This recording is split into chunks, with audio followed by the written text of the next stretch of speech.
이에 솔로몬이 여호와의 언약궤를 다윗성 곧 시온에서부터 메어 올리고자 하여 이스라엘 장로들과 모든 지파의 우두머리 곧 이스라엘 자손의 족장들을 다 예루살렘으로 소집하니 7째 달 절기에 이스라엘 모든 사람이 다 왕에게로 모이고 이스라엘 장로들이 이름에 레위 사람들이 궤를 매니라.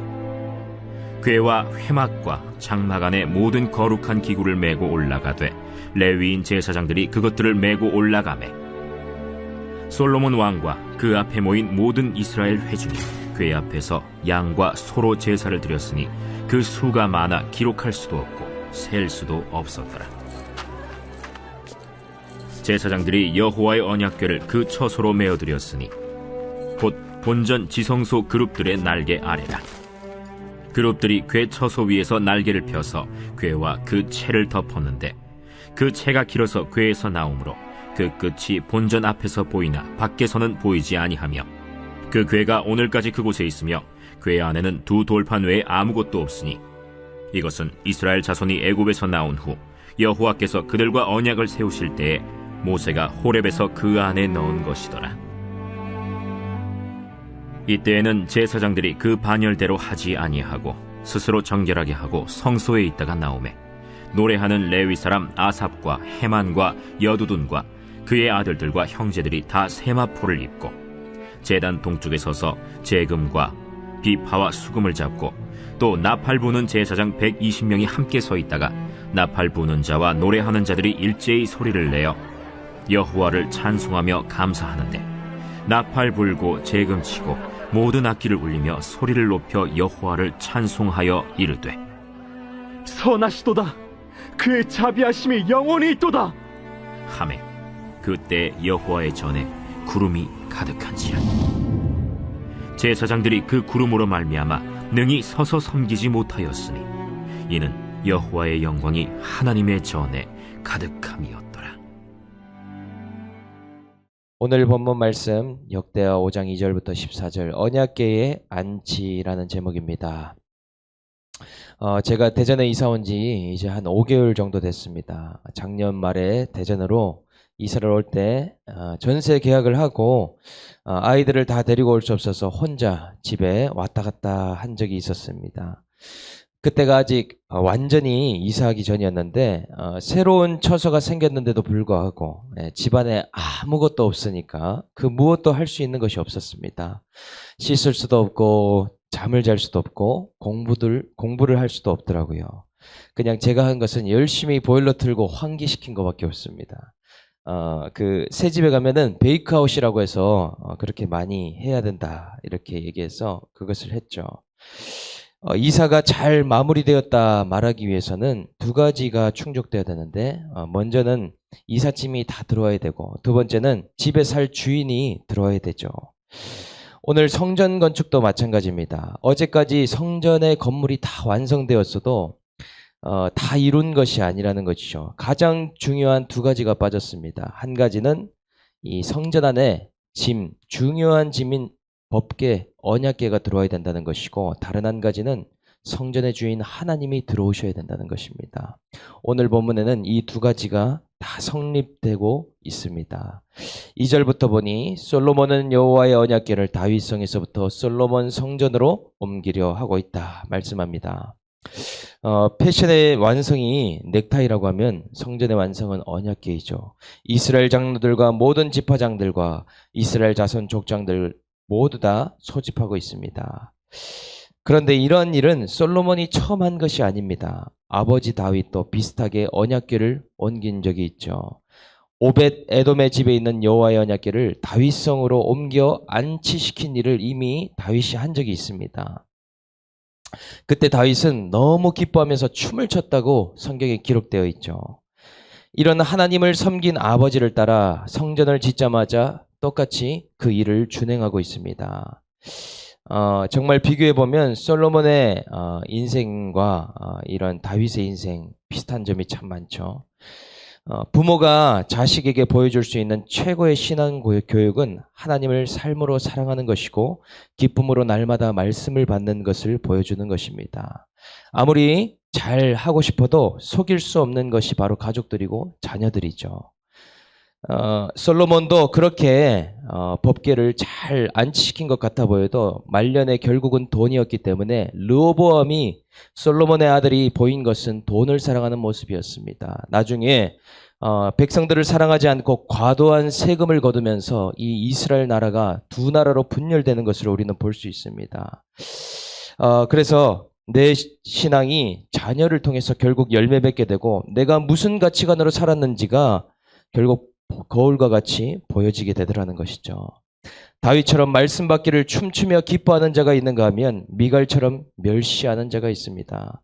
내 인생에 하나님이 성전의 주인 되시기에 나는 오늘도 말씀을 받고 말씀 중심으로 살아가는 모습을 보이겠다. 그런 부모가 되겠다. 그렇게 결단할 수 있는 저와 여러분들 될 수 있기를 주님의 이름으로 축복합니다. 그런 언약궤가 있던 이 다윗성은요, 막 지은 솔로몬 성전에서 그렇게 멀지 않았습니다. 다윗 왕 시절에 아래쪽 언덕 정상에 성이 있었는데 솔로몬이 즉위하고 윗부분의 언덕까지 성을 확장하게 되었습니다. 그 확장한 곳에 솔로몬 성전을 지었다라는 것이죠. 그래서 이제 솔로몬이 하려는 작업은 무엇이냐? 산당에 있는 회막과 다윗성에 있는 언약궤를 한 곳으로 가져오겠다. 성전으로 가져오겠다. 이 일을 지금 진행하고 있는 것이죠. 그 전까지는 기본 산당에서 분향하며 예배를 드렸습니다. 타협하는 신앙으로 예배드렸고 핵심이 빠진 언약궤 없는 예배를 드렸습니다. 그러나 이제는 언약궤를 중심으로 예배를 드려보겠다. 솔로몬이 이렇게 결단하고 있다는 것이죠. 우리가 이렇게 하나님이 거하시는 성전으로 건축되어 가면서 꼭 해야 되는 것이 있다면 뿔뿔이 흩어진 회막과 언약궤를 이제 제자리에 가져다 놓는 일을 해야 된다는 것이죠. 인생의 방황은 언제 끝나느냐? 무질서하고 혼란스러운 인생이 언제 자리 잡느냐? 그것은 언약궤가 제자리로 돌아올 때, 제자리를 찾을 때 인생의 방황이 끝나더라는 것이죠. 회막과 언약궤의 의미를 보면 회막은 이스라엘 백성들이 모이는 장소였고 언약궤는 여호와의 말씀을 의미하고 있습니다. 나는 회막과 언약궤 중에 무엇을 잃어버렸는가? 요즘같이 온라인 예배를 많이 드리는 환경에서 인터넷 성도가 참 많다고 합니다.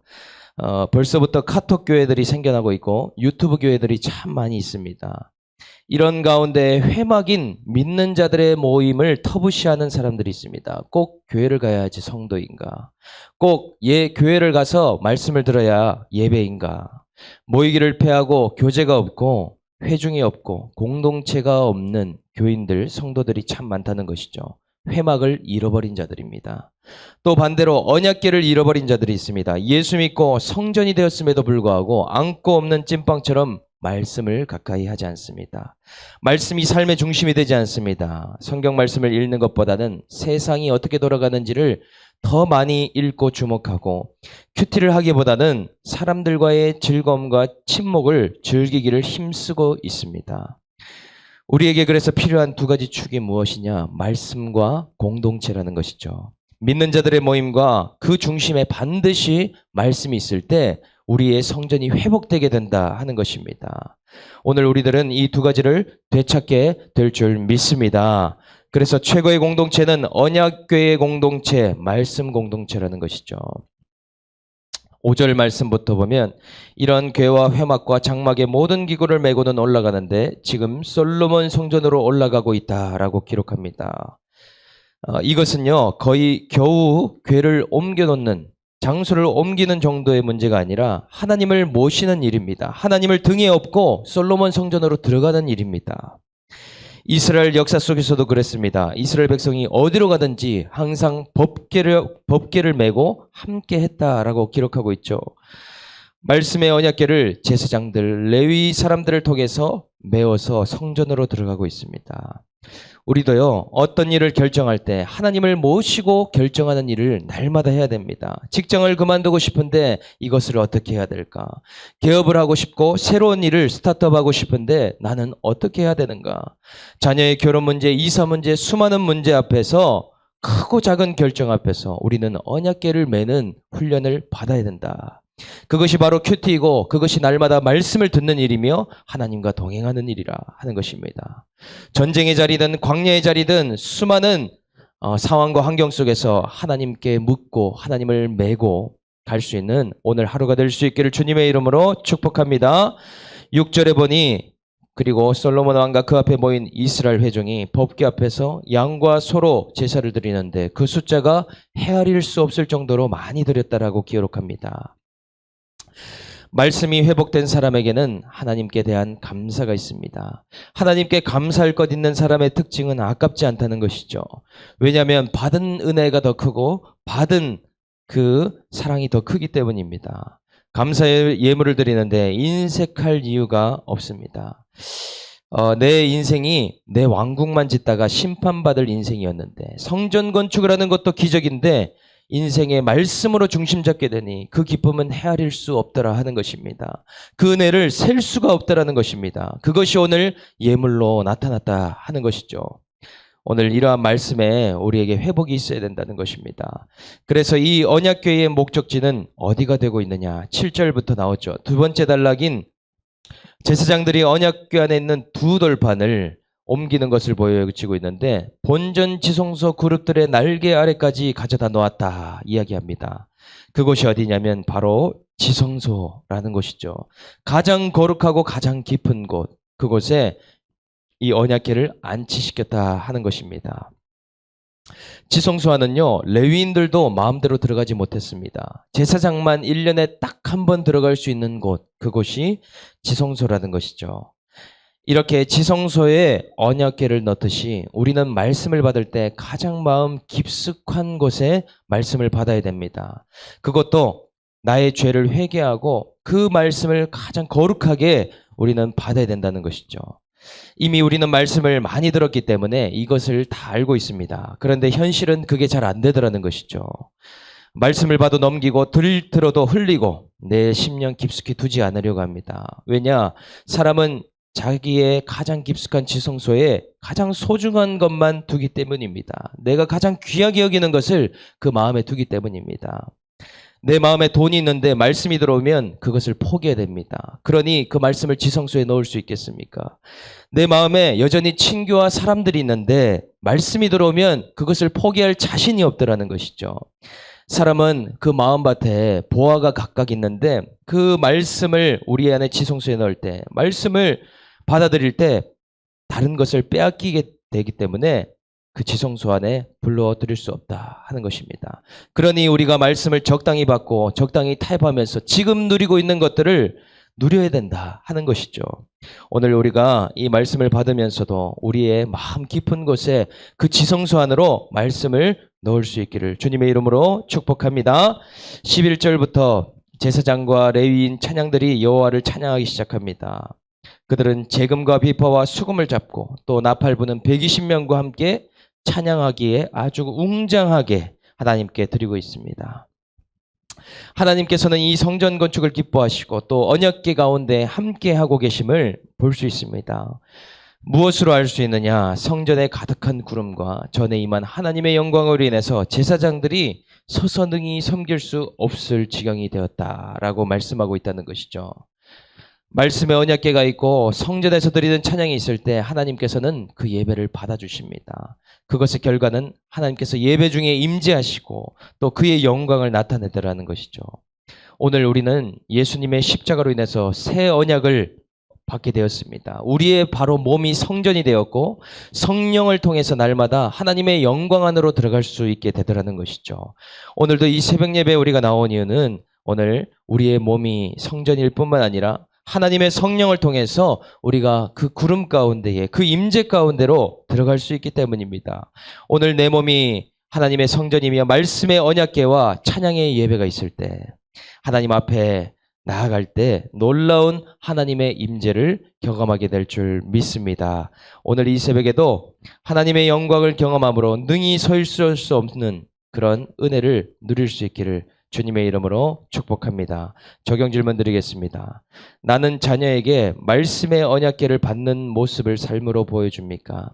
아니면 신앙의 이름으로 여전히 성공과 돈을 쫓고 있습니까? 나는 회막과 언약궤 중에 무엇을 잃어버렸습니까? 말씀과 공동체를 잘 붙들어가고 있습니까?